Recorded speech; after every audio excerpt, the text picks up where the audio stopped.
versus Dundee United. This is going to be tough for United. Same defence as we had on Saturday, so not overly convinced about it. We'll just wait and see how that one plays out. I think tonight United are going to pull something out the back here, and it's going to be Hibernian 2, Dundee United 3.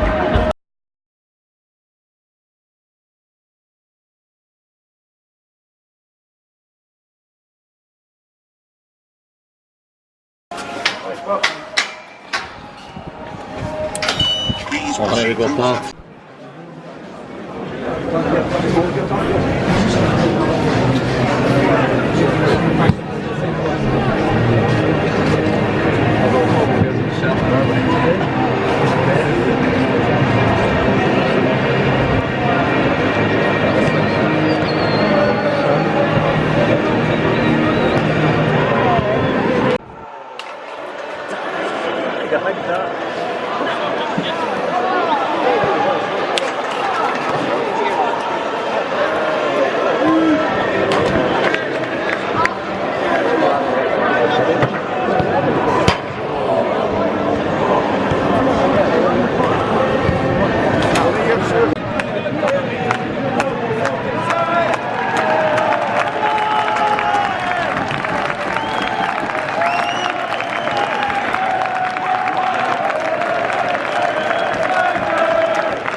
Robbie, I know you'll be disappointed after that one. How much heart do you take from the overall performance? Yeah, I thought over the 2 legs we competed very well. I thought we periods of the game we created chances. We looked like a Premier League team.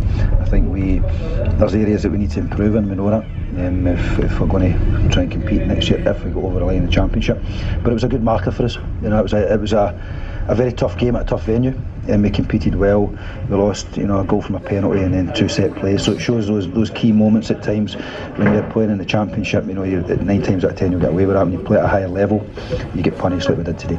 It was a cracking Shanklin goal, wasn't it, for the opener? And then you do give away the penalty just before half time. Was that frustrating for you to watch on? Disappointing, to be honest with you, because when you get to that stage of the game, 5 minutes before the break, and then the game had started to die a wee bit. We had a couple of chances and the crowd was starting to turn, and then we leave a leg in, and it's in an area where he's not going to cause any problems, and we give an opportunity to get a foothold back in the game. So that was very disappointing, but again we get ourselves back in the game like we did the previous game. So it shows us a lot of resilience there. I thought again the fans were fantastic for us, big crowd in here. So it was a tough day for the result, but all in all, in a bigger picture, it shows us where we are and we can compete. Yeah, do you think you're not too far away? Bar the kind of wee frustrations that you talked about and the odd little mistakes, just because you're not used to playing at that level week in, week out. But in terms of gauging how far away you are from when presumably you will come up and you will be competing against these kind of players every week, you're not too far away, are you? No, I think we're quite far away. I do, to be honest with you. I think I would expect next season we have to improve. We have to be coming to a place like this and winning. If we're going to try and get where we want to get to. So there's areas of the pitch that we know we need to improve in. We've still got a lot of games left in this Championship. We've still got to go over the line. We've 14 to go. Starts against Arbroath on Saturday. So we've got to put this Scottish Cup to bed and make sure we focus on the league. I guess your job now is to impress upon the positives from this evening, and let the disappointment of being knocked out of a national cup competition just kind of flow away. Will that be quite tricky with this group of players? Will they kind of hang on to that disappointment, or will they be chomping at the bit to get back out there and get back to winning ways? There's a disappointment just now. There'll be disappointment tomorrow. We'll come back on the Thursday and we've got a league to go and win. We've still got a long way to go in that. We've got 14 games, like I said, so we need to put a performance on Saturday against Arbroath and make sure we get 3 points. You talked about your desire to hold on to that man, Lawrence Shanklin. Will we see much movement coming in January? For 3-4 days to go until that window closes? Do you want to add to the squad? Do you need to add to the squad? Well, first and foremost, we don't want to lose any. We don't want to. And Lawrence is a key player for us. Like I say, we've still got a lot of work to do within the league, so we're hopeful at keeping a hold of him. I know, after today's performance and the goal he scored, there's going to be more interest. I think there's a lot of people here watching him, so we'll see how it goes the next couple of days. But we'd like to add 1 or 2 to the squad as well. But I think it's very important that anybody that comes into the squad is improving it, not just here as a number. Can I ask you about Lawrence? I know we spoke pre-match and your determination to hang on to him, and we talked about even if a big money bid does come in for him. Will it be your decision if you hold on to him? Because obviously the football is run by business people in this day and age, isn't it? How much say will you have? Well, it depends what the bid is, to be honest. Somebody comes in with £1 million, it's going to get popped out the door. But somebody. What would it take? I don't know. You need to ask the owner for that. That's a question of the owner. At the end of the day, the owner owns the club. The owner makes a decision on what gets done. I advise. Tony Ashcar advises as well. We would like to keep him as long as we can. If you ask me, I'd keep Lawrence right to the end of his contract. Doesn't make financial sense for the club. So, it's financially it's very important that the club go up. It costs a lot of money to run a club of this size in the Championship. There's a lot of loss. So we know that the price of keeping Lawrence is high, because we've got to go over the line. We've got to get back in the league. It's going to be an interesting few days, I think. Thanks for talking to us. Thanks, Robbie. Cheers.